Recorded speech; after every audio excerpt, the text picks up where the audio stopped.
اعوذ باللہ من الشیطان الرجیم بسم اللہ الرحمن الرحیم ان اللہ و ملائکتہ یصلون علی النبی یا ایھا الذین آمنوا صلوا علیہ وسلموا تسلیما اللہم صلی علی سیدنا محمد النبی الامی وعلی آلہ واصحابہ وسلم۔ آئیے معزز ناظرین حدیث کا سیگمنٹ لیتے ہیں، اور جیسا کہ ہمارا معمول ہے کہ ہم شروع میں امام بخاری کے متعلق تھوڑا سا جو ہے وہ کلام کرتے ہیں، تو اس سلسلے میں دیکھتے ہیں آج ہمیں کیا کرنا ہے۔ باور کر لینا چاہیے کہ امام بخاری حدیث کے صرف عالم ہی نہیں عامل بھی ہیں، حدیث کے صرف عالم ہی نہیں عامل بھی ہیں، اور انہوں نے ہر حدیث پہ خود عمل کیا ہے۔ جیسا میں نے آپ کو بتایا تھا، وہ پتے کھانے والی، پتھر ڈھونے والی جو حدیث ہیں، جو آپ صلی اللہ علیہ وسلم کے اقوال اور افعال ہیں، ان کے اوپر بخاری شریف نے خود عمل پیرا بھی ہوئے ہیں، اور ہر حدیث کو لکھنے سے پہلے غسل کرتے، مکہ شریف میں قیام کے دوران آب زمزم سے غسل کرتے، صاف ستھرا لباس سے بتن کرتے، 2 نفل استخارہ کے پڑھتے، اور اس کے بعد پھر حدیث لکھتے، اور ہر حدیث کے لکھنے سے قبل یہ اہتمام ضرور فرماتے۔ امام اکابر ائمہ حدیث ہیں، امام قتیبہ بن سعید رحمۃ اللہ علیہ فرماتے ہیں، میرے پاس مشرق و مغرب سے لے کر لوگ علم حدیث کے حصول کے لیے آتے، لیکن میں نے بخاری جیسا کوئی نہیں دیکھا۔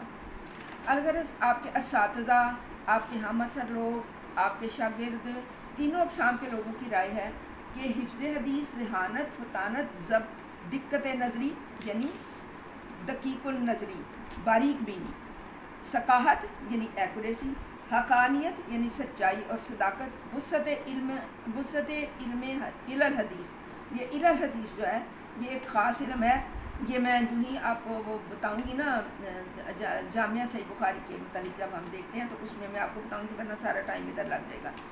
معرفت اسانید، سندوں کی معرفت، سندوں کا پہچاننا، یہ آپ نے دیکھا ہے، اس کو بھی انشاءاللہ وضاحت کر دوں گی، یعنی سند کا علم۔ معرفت اسانید کیا ہے؟ سند کا علم۔ اور ملکہ اجتہاد و استنباط میں اپنی مثال آپ تھے۔ اب یہ اجتہاد و استنباط کیا ہے، مختصراً بتا دیتی ہوں کہ اجتہاد اس عمل کو کہتے ہیں، اور یہ ائمہ کے سوا، علماء کے سوا عام بندہ نہیں کر سکتا، کہ اگر آپ کو کسی مسئلے کا حل قرآن سے نہیں مل رہا، حدیث سے نہیں مل رہا، صحابہ کے اکابر صحابہ جو ہیں ان کے اقوال میں نہیں مل رہا، تابعی جو ہیں ان کے پاس سے نہیں مل رہا، تبع تابعین سے نہیں مل رہا، تو پھر جو عالم ہے وہ استنباط کرے گا، اجتہاد کرے گا، یعنی پھر وہ اپنی رائے جو ہے وہ استعمال کرے گا۔ اس کو اجتہاد کہتے ہیں۔ استنباط اور اجتہاد میں بالکل تھوڑا سا فرق ہے۔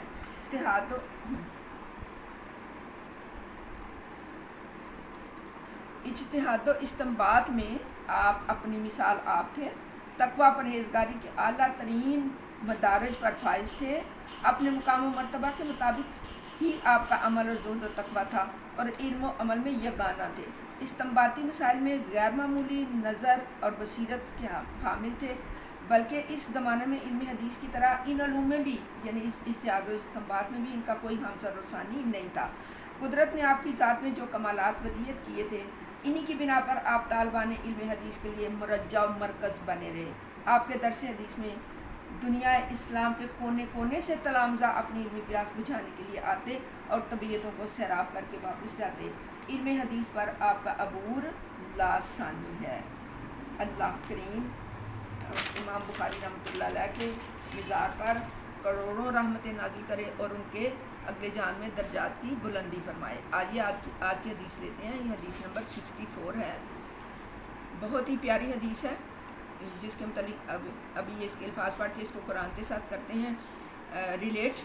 اللہ جس کے ساتھ بھلائی چاہتا ہے اسے فہم دین عطا فرما دیتا ہے۔ سبحان اللہ۔ حضرت معاویہ رضی اللہ تعالیٰ عنہ سے روایت ہے، انہوں نے کہا کہ میں نے رسول اللہ صلی اللہ علیہ وسلم کو یہ فرماتے سنا ہے کہ اللہ تعالیٰ جس کے ساتھ بھلائی چاہتا ہے اس کو دین کی سمجھ بوجھ عنایت کر دیتا ہے، اور میں تو صرف تقسیم کرنے والا ہوں، دینے والا تو اللہ ہی ہے۔ یہ اتنا پہلے کر لیں، قرآن کے ساتھ اس کو ریلیٹ کر لیتے ہیں، آگے پھر پڑھتے ہیں۔ دیکھیں قرآن پاک میں اللہ تعالیٰ فرماتا ہے، فَمَن يُؤْتَ الْحِكْمَةَ فَقَدْ أُوتِيَ خَيْرًا كَثِيرًا، جس کو حکمت اور دانائی عطا کی گئی، یعنی علم اور حکمت عطا کر دیا گیا، اس کو خیر کثیر عطا کی گئی۔ خیر کثیر یہ نہیں ہے کہ آپ کی اولادیں کتنی ہیں، خیر کثیر یہ نہیں ہے کہ آپ کے اموال کتنے ہیں، خیر کثیر یہ نہیں ہے کہ آپ نے کتنا ترکہ ورثہ چھوڑا ہے.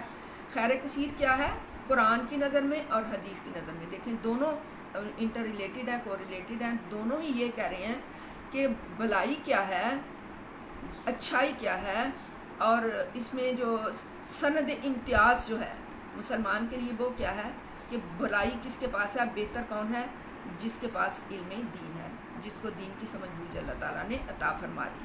تو پھر آپ صلی اللہ علیہ وسلم نے فرمایا کہ دینے والا اللہ ہے، یعنی یہ سمجھ بوجھ اللہ دے گا. نبی صلی اللہ علیہ وسلم صرف اس کے تقسیم کرنے والے ہیں، قاسم العلوم ہیں. آپ قاسم العلوم ہیں، علموں کو تقسیم کرنے والے ہیں، لیکن دینے والا صرف اللہ ہے. یہ جماعت کون سی جماعت ہے؟ جس کو فہم علم دین ہوگا. یہ جماعت ہمیشہ اللہ کے حکم پر قائم رہے گی. سبحان اللہ سبحان اللہ. کبھی عالموں میں سے کسی کو فرعونیت جیسا دعویٰ کرتے ہوئے، خدائی کا دعویٰ کرتے ہوئے نہیں دیکھا. جب بھی خدائی کا دعویٰ کیا ہے تو جو علم سے بے بہرا، علم سے بے گانہ لوگ ہیں، فرعون، نمرود جیسے، انہوں نے کیا ہے. کبھی کسی عالم نے آج تک خدائی کا دعویٰ نہیں کیا. تو دیکھیں اسلام یہ جماعت ہمیشہ اللہ کے حکم پر قائم رہے گی. جو ان کا مخالف ہوگا ان کو نقصان نہیں پہنچا سکے گا. یہ اللہ نے کہا نا لا خوف علیہم ولا هم یحزنون. جو میرے بندے ہوں گے نا، میرے سے محبت کرنے والے، لا خوف علیہم، نہ ان کے لیے کوئی خوف ہوگا، ولا هم یحزنون، اور نہ ہی وہ حزن و ملال میں ڈالے جائیں گے، یہاں تک کہ اللہ کا حکم یعنی قیامت آ جائے. سبحان اللہ سبحان اللہ. اب دیکھیے اس کے فٹ نوٹس میں دیکھیے، دین میں سمجھداری کا تقاضا یہ ہے کہ قرآن و حدیث کا شوق سے مطالعہ کیے جائے. سبحان اللہ. الحمدللہ میں اور آپ یہ کام کر رہے ہیں دونوں، اللہ کریم کا فضل ہے یہ، ورنہ ہم کسی کام کے نہیں تھے. اللہ نے ہمیں یہ توفیق دی، میں اور آپ دونوں ہم اس کام کو کر رہے ہیں. الحمدللہ ثم الحمدللہ. اس کے جتنا شکر اللہ کا کریں کام ہے. سمجھداری کا تقاضا یہ ہے کہ قرآن و حدیث کا شوق سے مطالعہ کیا جائے تاکہ وہ دینی امور میں صحیح چھان بین اور اصل و نقل کے فرق کو سمجھنے کے قابل ہو جائے.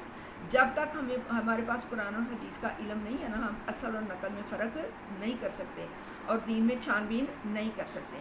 دیکھیے یہ حوالہ کہاں سے لیا گیا، یہ جو فقرہ بھی میں نے بولا ہے نا، یہ حوالہ کہاں سے؟ عون الباری، یہ ہے صفحہ نمبر 206 اور جلد نمبر 1. اب یہ بہت ساری شروحات لکھی گئی ہیں بخاری شریف کی بہت ساری شروحات لکھی گئی ہیں. انہی میں سے یہ ایک عون الباری ہے، اور اس طرح کی کشف الباری، فضل الباری، اس طرح کی یعنی بخاری کے وزن پر یہ شروحات لکھی گئی ہیں اور یہ قیامت تک لکھی جاتی رہیں گی. یہ جو علم ہے یہ انبیاء کا ورثہ ہے. انبیاء کے وارث ہوتے ہیں عالم، اور عالموں کے وارث کون ہیں؟ ہم لوگ. الحمدللہ کہ ہم اپنا ورثہ پا رہے ہیں. ان کا ترکہ جو انہوں نے چھوڑا تھا ہمارے لیے وہ ہم حاصل کر رہے ہیں، وہ ہم پا رہے ہیں.